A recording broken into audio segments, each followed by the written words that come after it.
Everybody welcome back to Swami current affairs classes YouTube channel. ఈరోజు క్లాస్లో మనం ఏంటంటే సైన్స్ అండ్ టెక్నాలజీకి సంబంధించి జనవరి నుండి జూన్ వరకు ఉన్నటువంటి సైన్స్ అండ్ టెక్నాలజీకి సంబంధించినటువంటి ముఖ్యమైనటువంటి అంశాలను మనం గత క్లాస్లో పార్ట్ 1 వీడియో చూడడం జరిగింది. ఈరోజు క్లాస్లో పార్ట్ 2 వీడియో అనేది ఈ సైన్స్ అండ్ టెక్నాలజీకి సంబంధించి మనం చూడబోతున్నాం. ఎగ్జామ్ పాయింట్ ఆఫ్ వ్యూలో ఈ యొక్క సైన్స్ అండ్ టెక్నాలజీ నుండి మనం అతి ముఖ్యమైనటువంటి అన్ని విషయాలు కూడా మనం చెప్పుకోవడం జరుగుతుంది. నెక్స్ట్ వీడియో పార్ట్ 3 ఉంటుంది. దాంతో సైన్స్ అండ్ టెక్నాలజీ మొత్తం కూడా కంప్లీట్ అవ్వడం అనేది జరుగుతుంది.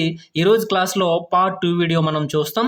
అయితే వీడియోలోకి వెళ్ళే ముందుగా గతంలో మనం చెప్పుకున్నటువంటి పార్ట్ 1 వీడియోలో భారత్ నుండి బ్రహ్మోస్ క్షిపణుల ప్రయోగానికి బ్రహ్మోస్ క్షిపణుల యొక్క కొనుగోలుకు ఒప్పందం చేసుకున్నటువంటి దేశము ఫిన్లాండ్ అని చెప్పడం జరిగింది. కానీ దానికి సంబంధించినటువంటి ఆన్సర్ ఏంటంటే ఫిలిప్పీన్స్ అనమాట. అది నేను గత క్లాసులో చేసినటువంటి మిస్టేక్, మీరు గమనించాలి. భారత్ నుండి బ్రహ్మోస్ క్షిపణుల కొనుగోలుకి ఒప్పందం చేసుకున్నటువంటి $374 మిలియన్ ఒప్పందం చేసుకున్న దేశం ఏంటంటే ఫిలిప్పీన్స్, ఫిన్లాండ్ కాదు. ఈరోజు క్లాస్లోకి మనం వెళ్ళిపోదాము. ఫస్ట్ ఏంటంటే శుక్రయాన్ 1 మిషన్.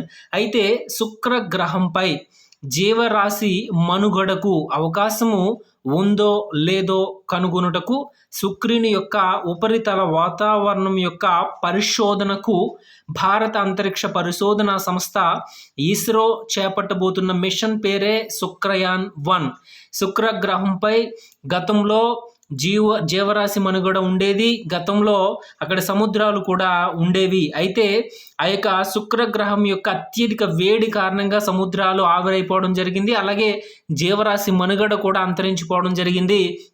అయితే ఆ శుక్రగ్రహంపై ప్రస్తుతం అంటే ఇప్పుడున్న పరిస్థితుల్లో జీవరాశి మనుగడకు అవకాశం ఉందా లేదా, అలాగే శుక్రుని యొక్క ఉపరితల వాతావరణాన్ని పరిశోధన చేయడం కోసం 2024 సంవత్సరంలో భారత అంతరిక్ష పరిశోధనా సంస్థ చేపట్టబోతున్న మిషన్ పేరే శుక్రయాన్ 1. 2024లో చేపట్టబోతున్నారు. అయితే శుక్రగ్రహానికి సంబంధించిన ముఖ్యమైన పాయింట్లు మనం చూసుకున్నట్లయితే భూమికి కవల పిల్ల లేదా సోదరిగా ఏ గ్రహాన్ని పిలుస్తారు అంటే శుక్రగ్రహము లేదా శుక్రుడు, వీనస్. అలాగే అత్యంత వేడి గ్రహం ఏంటంటే ఈ యొక్క శుక్రగ్రహము. అలాగే ప్రకాశవంతమైన గ్రహం కూడా శుక్రుడు. అయితే శుక్రగ్రహంపై అత్యధికంగా ఉన్నటువంటి వాయువు ఏంటంటే కార్బన్ డైఆక్సైడ్. 96% కార్బన్ డైఆక్సైడ్ ఉంది. శుక్రుడి మీద గుర్తించిన మరో వాయువు ఏంటంటే పాస్పీన్. అలాగే ఇక్కడ ఉన్న ఉష్ణోగ్రత 462 డిగ్రీల సెంటీగ్రేడ్, 460 డిగ్రీల సెంటీగ్రేడ్ ఉష్ణోగ్రత ఉంటుంది. ఈ శుక్రగ్రహంపై ఉన్నటువంటి మేఘాలలో ఉన్నటువంటి వాయువు ఏంటంటే సల్ఫ్యూరిక్ ఆమ్లంగా మనం చెప్పవచ్చు. నెక్స్ట్ ఏంటంటే గగనయాన్ మిషన్ చాలా ఇంపార్టెంట్. భారత ప్రభుత్వం చేపట్టబోతున్నటువంటి తొలి మానవ సహిత అంతరిక్ష యాత్ర పేరే గగనయాన్. అంటే ఇప్పటి వరకు కూడా భారతదేశం నుంచి అంతరిక్షంలోకి ఎవరు వెళ్ళినా కూడా, ఫర్ ఎగ్జాంపుల్ రాకేష్ శర్మ వెళ్ళినా, కల్పనా చావ్లా వెళ్ళినా, సునీత విలియమ్స్ వెళ్ళినా, ఎవరు వెళ్ళినా ఇతర దేశాల యొక్క వాహక నౌకలు, ఇతర దేశాల రాకెట్లలో ప్రయాణం చేయడం జరిగింది. కానీ భారతదేశం స్వదేశంగా రూపొందించి భారత సొంత పరిజ్ఞానంతో ఇప్పటి వరకు అంతరిక్షంలోకి ఎవరిని కూడా ప్రవేశపెట్టలేదు. కాబట్టి భారత ప్రభుత్వం చేపట్టబోతున్న తొలి మానవ సహిత అంతరిక్ష యాత్ర పేరే గగనయాన్. ఈ ప్రయోగం ద్వారా ఈ యొక్క భారత అంతరిక్ష పరిశోధన సంస్థ అయినటువంటి ఇస్రో 3 పురుష వ్యోమగాముల్ని పంపబోతుంది. అలాగే ఒక మహిళా రోబోట్ని కూడా పంపబోతుంది. ఆ పంపబోతున్నటువంటి మహిళా రోబో వ్యోమగామి పేరు ఏంటి అని అడుగుతారు. Very very important, Vyommitra. Next ఏంటంటే చంద్రయాన్ 3. చంద్రుడి యొక్క ఉపరితలము, చంద్రుడి యొక్క వాతావరణము, చంద్రుడి మీద ఉన్నటువంటి ఖనిజాలు, వాయువులు, చంద్రుడి మీద నీటి జాడ, ఇవన్నీ కూడా అన్వేషణ చేయడానికి, చంద్రుడి మీద ఏమైనా మూలకాలు ఉన్నాయా అవన్నీ కూడా అన్వేషణ చేయడానికి ఇప్పటి వరకు ఇస్రో ఏంటంటే చంద్రయాన్ 1, చంద్రయాన్ 2 ప్రయోగం చేసింది. అయితే ఇప్పుడు నెక్స్ట్ భవిష్యత్తులో చేపట్టబోతున్నటువంటి ప్రయోగం ఏంటంటే చంద్రయాన్ 3. 2023లో ఈ చంద్రయాన్ 3 ప్రయోగాన్ని చేపట్టబోతున్నారు. దీనికోసం వాడ వాడబడుతున్నటువంటి వాహక నౌక ఏంటి అంటే GSLV MK3 అంటే geosynchronous launching vehicle mark 3 అని అర్థము. చాలా ఇంపార్టెంట్. దీనికోసం ఉపయోగిస్తున్న వాహక నౌక ఏంటంటే GSLV MK3. అయితే ఇక్కడ చంద్రుడి గురించి మనం చూసుకున్నట్లయితే భూమి నుండి చూసినప్పుడు చంద్రుడిలో మనకి ఎంత పర్సెంటేజ్ చంద్రుడు కనబడతాడంటే 59% కనబడతాడు. చాలా ఇంపార్టెంట్. గతంలో సచివాలయం పరీక్షలో అడిగారు. భూమి నుంచి చూసినప్పుడు చంద్రుడిలో మనకు కనబడే భాగం ఎంత శాతం అంటే 59%. చంద్రుడి గురించి అధ్యయనం చేసే శాస్త్రాన్ని ఏమంటారంటే సెలినాలజీ. ఈ విధంగా మనం ఏంటంటే చంద్రయాన్ 3 గురించి కూడా మనం చూసుకున్నాం. అయితే ఇప్పటి వరకు 2 చంద్రయాన్ 1, 2లు జరిగాయన్నాం. చంద్రయాన్ 2 గురించి కూడా మనం చూసుకోవాలి. చంద్రయాన్ 2 ప్రయోగం ఎప్పుడు జరిగింది అంటే 2019 జూలై 22వ తారీఖున జరిగింది. 2019 జూలై 22. అయితే ఎక్కడి నుంచి ప్రయోగించారు అంటే సతీష్ ధావన్ స్పేస్ సెంటర్. ఈ సతీష్ ధావన్ స్పేస్ సెంటర్ అనేది శ్రీహరికోటలో ఉంది, నెల్లూరు జిల్లా, ఆంధ్రప్రదేశ్. అయితే చంద్రయాన్ 2 ప్రయోగం జరిగినప్పుడు ఇస్రో చైర్మన్ ఎవరంటే K. శివన్. ఈ చంద్రయాన్ 2 ప్రయోగానికి ఉపయోగించినటువంటి వాహక నౌక పేరు ఏంటంటే GSLV MK3. అయితే ఆ యొక్క చంద్రయాన్ 2 ద్వారా ఏమి పరీక్షించాలనుకున్నారంటే చంద్రుడిపై ఖనిజాలు, మూలకాల అన్వేషణ, వాతావరణ పరిశీలన, నీరు లభ్యత గుర్తించడం, హీలియం 3 నిల్వలు గుర్తించడం. ఇవన్నీ కూడా చంద్రయాన్ 2 ద్వారా చంద్రుడిపై ఖనిజాలు, మూలకాల అన్వేషణ, చంద్రుడిపై వాతావరణ పరిశీలన, చంద్రుడిపై నీరు లభ్యత, హీలియం 3 నిల్వలు ఉన్నాయా లేవా, ఇవన్నీ కూడా పరీక్షించడానికి చంద్రయాన్ 2 ప్రయోగం చేశారు. అయితే ఈ చంద్రయాన్ 2 ప్రయోగానికి చంద్రుడి మీద దిగడానికి ల్యాండర్ అనేది ఉపయోగించారు. ఆ ల్యాండర్ పేరు ఏంటంటే విక్రమ్ ల్యాండర్. రోవర్ని కూడా ప్రయోగించారు. ఆ రోవర్ పేరు ఏంటంటే ప్రజ్ఞాన్. ల్యాండర్ పేరు విక్రమ్, రోవర్ పేరు ప్రజ్ఞాన్. అయితే చంద్రయాన్ 2 ద్వారా కనుగొన్న వాయువు ఏంటంటే ఈ చంద్రయాన్ ప్రయోగం ద్వారా కనుగొన్న వాయువు ఏంటంటే వెరీ ఇంపార్టెంట్, ఆర్గాన్ 40.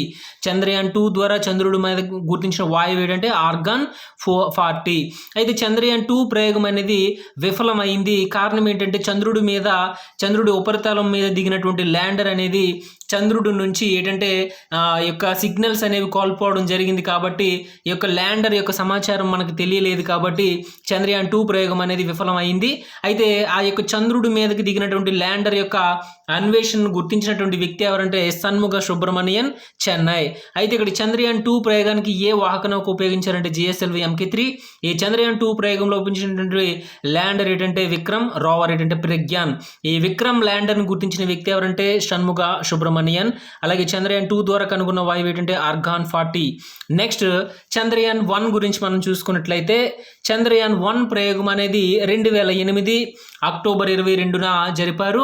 ఈ చంద్రయాన్ 1 ప్రయోగానికి ఉపయోగించిన వాహక నౌక ఏంటంటే PSLV C11. చాలా ఇంపార్టెంట్, PSLV C11. ఈ యొక్క ఆ చంద్రయాన్ 1 ప్రాజెక్ట్ అధినేత ఎవరంటే మైలస్వామి అన్నాధొరై. అప్పటి ఇస్రో చైర్మన్ మాధవన్ నాయర్, కేరళ. ఈ యొక్క చంద్రయాన్ 1 ప్రయోగం ద్వారా ఏం కనుగొన్నారంటే చంద్రుడిపై నీటి జాడను కనుగొనడం జరిగింది.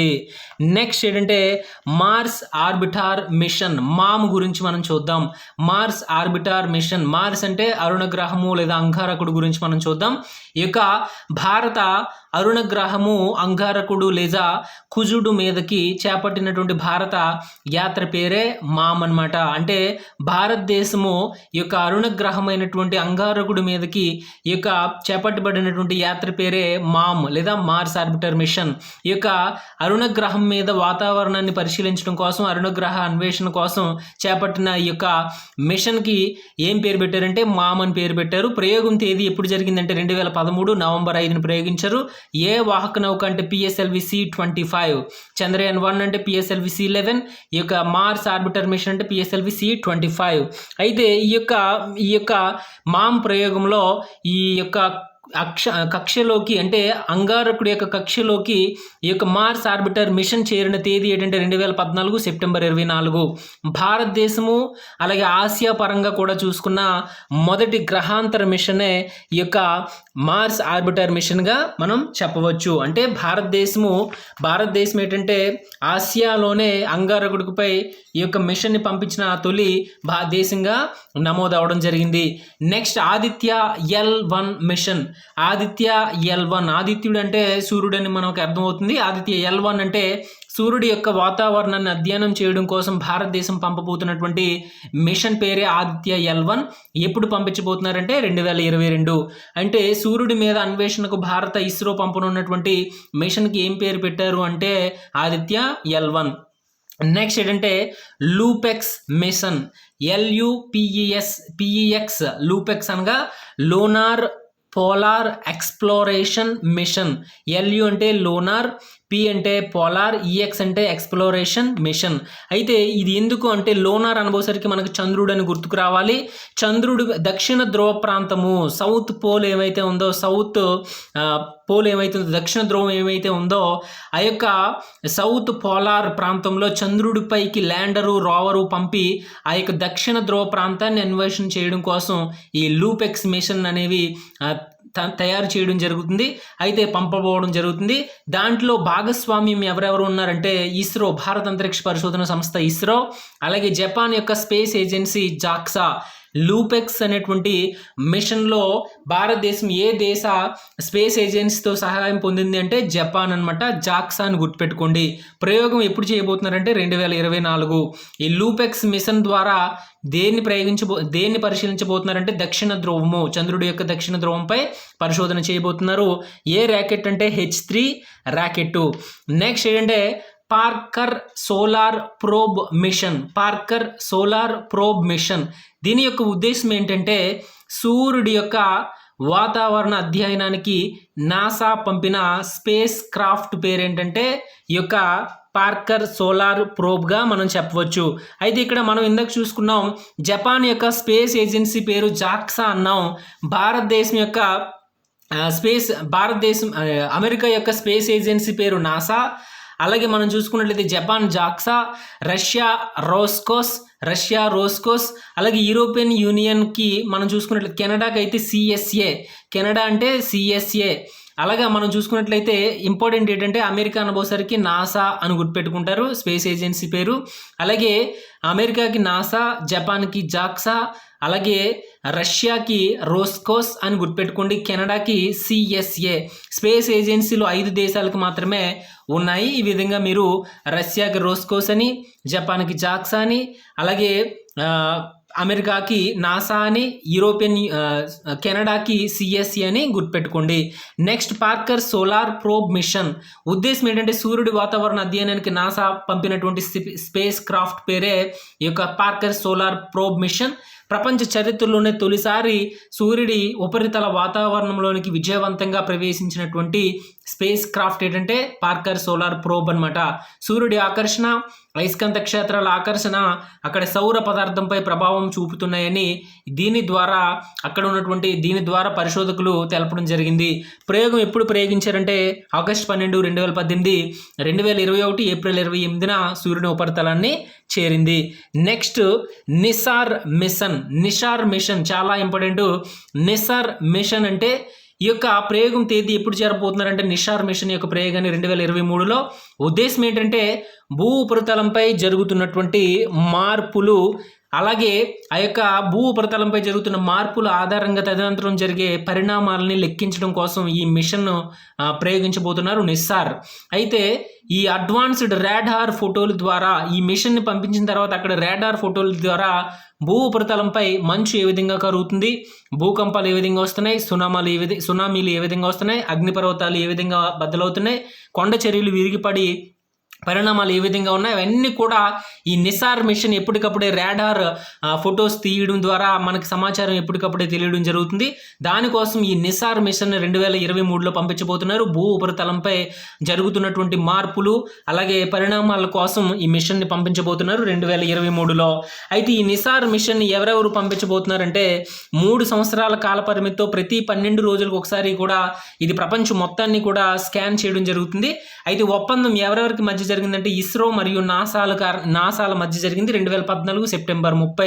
కాబట్టి నాసాలో నిసా ఉంది కాబట్టి ఇస్రోలో ఇస్రోకి మధ్య జరిగింది కాబట్టి నిసార్ అని పేరు పెట్టడం జరిగింది. అలాగే ఈ యొక్క నిసార్ మిషన్లో ఎస్ బ్యాండ్, ఎల్ బ్యాండ్ 2 ఫ్రీక్వెన్సీలను ఉపయోగించిన తొలి శాటిలైట్గా ఇది నమోదు అవడం జరిగింది. 2023లో శ్రీహరికోట నుంచి ప్రయోగించబోతున్నారు. నెక్స్ట్ వికాస్ ఇంజన్ పరీక్ష విజయవంతము. చాలా ఇంపార్టెంట్. ఇస్రో భవిష్యత్తులో ప్రతిష్టాత్మకంగా చేపట్టబోతున్నటువంటి మానవ సహిత అంతరిక్ష యాత్ర అయినటువంటి గగన్యాన్ 1కి ఈ యొక్క ఉపయోగించినటువంటి క్రయోజెనిక్ ఇంజిన్ పేరే వికాస్ అనమాట. క్రయోజెనిక్ ఇంజిన్ పేరు ఏంటి? వికాస్ అనమాట. గగనయాన్ 1 కోసం ఇస్రో ఉపయోగించిన ఇంజిన్. ఇది విజయవంతంగా సక్సెస్ అవ్వడం జరిగింది. అలాగే జనవరి 33, 2022న ఇస్రో ప్రొపల్సన్ సెంటర్ మహేంద్రగిరి తమిళనాడులో ఉంది. దాని నుంచి విజయవంతంగా పరీక్షించడం జరిగింది. నెక్స్ట్ విక్రమ్ 1 ర్యాకెట్ విజయవంతంగా పరీక్షించడం జరిగింది. ఆ విక్రమ్ 1 ర్యాకెట్ గురించి మనం చూసుకున్నట్లయితే ఎక్కడి నుంచి ప్రయోగించబడిందంటే propelling processing and static testing ఎక్కడ అంటే నాగపూర్, మహారాష్ట్ర నుండి. అయితే ఈ విక్రమ్ 1 ర్యాకెట్ను విజయవంతంగా పరీక్షించినటువంటి సంస్థ ఏంటంటే స్కై రూట్ ఏరోస్పేస్, హైదరాబాద్కి చెందినటువంటి అంకుర సంస్థ. చాలా ఇంపార్టెంట్. విక్రమ్ 1 ర్యాకెట్ని విజయవంతంగా పరీక్షించినటువంటి ప్రైవేట్ అంకుర సంస్థ పేరు ఏంటంటే స్కై రూట్ ఏరోస్పేస్, హైదరాబాద్. భారతదేశంలో ప్రైవేట్ రంగం నుండి ఒక రాకెట్ ఇంజిన్ని ప్రయోగించిన తొలి కంపెనీగా రికార్డు నమోదు చేయడం జరిగింది స్కై రూట్ ఏరోస్పేస్.